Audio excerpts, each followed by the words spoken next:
ମାନେ ମହାପ୍ରଭୁଙ୍କୁ ଛାଡ଼ିଦେଲେ ଓଡ଼ିଆ ଜାତିର ତାର ଜାତକ କଟିଯିବ ଯଦି ମହାପ୍ରଭୁଙ୍କୁ ଛାଡ଼ିଦେବା ଆମେ। ଓଡ଼ିଆ ଜାତି ଯାହା ଖାଇଲା, ଯାହା ଭଲ ଖାଇବା ମହାପ୍ରଭୁଙ୍କୁ ଦେଇଦେଲା, ପିନ୍ଧିଲା ଯାହା ଭଲ ପୋଷାକ ମହାପ୍ରଭୁଙ୍କୁ ଦେଇଦେଲା, ତାର ପର୍ବପର୍ବାଣୀ ମହାପ୍ରଭୁଙ୍କର, ପାଞ୍ଜି ମହାପ୍ରଭୁଙ୍କର, ନୃତ୍ୟ ମହାପ୍ରଭୁଙ୍କର, ସଙ୍ଗୀତ ମହାପ୍ରଭୁଙ୍କର, ସବୁ ମହାପ୍ରଭୁଙ୍କର, ଯାନି ଯାତ୍ରାରୁ ଆରମ୍ଭ କରିକି ପର୍ବପର୍ବାଣୀ ପର୍ଯ୍ୟନ୍ତ ସବୁ କିଛି ମହାପ୍ରଭୁ ଶ୍ରୀ ଜଗନ୍ନାଥଙ୍କ ପାଦରେ ଅର୍ପଣ କରିଛି ଏ ଓଡ଼ିଆ ଜାତି। ଆପଣ ଓଡ଼ିଆ ଜାତିକୁ ଗରିବ କହିଦେବେ ସହିଯିବ, ପ୍ରଭୁଙ୍କୁ ଗରିବ କରିଦେବନି। ସୁନାବେଶରେ ଦାଣ୍ଡରେ ଦେଖାଇବ ମୋ ପ୍ରଭୁ ମହଣ ମହଣ ସୁନା ପିନ୍ଧିକି ବସିଛନ୍ତି ରଥଯାତ୍ରାରେ। ଚିନ୍ତା କରି ଦେଖନ୍ତୁ, ଓଡ଼ିଆ ଜାତିକୁ ଆମେ ସବୁବେଳେ ଗରିବ କହି ଆସିଲେ, ନଅଙ୍କ ଦୁର୍ଭିକ୍ଷ ବେଳେ ବି ମହାପ୍ରଭୁଙ୍କୁ ସୁନାବେଶରେ ବସିଥିବ ଯଦି କୋଉ ଜାତି, ସେ ହେଲା ଓଡ଼ିଆ ଜାତି। ଓଡ଼ିଆ ଜାତି ମହାପ୍ରଭୁଙ୍କୁ ସବୁବେଳେ ଉପରେ ରଖିଥାଏ।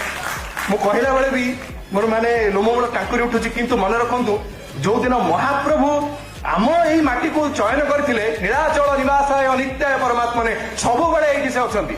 ଏଇଠି ତ ନାହିଁ, ଆମ ଓଡ଼ିଶାରେ, ହେଲା କି?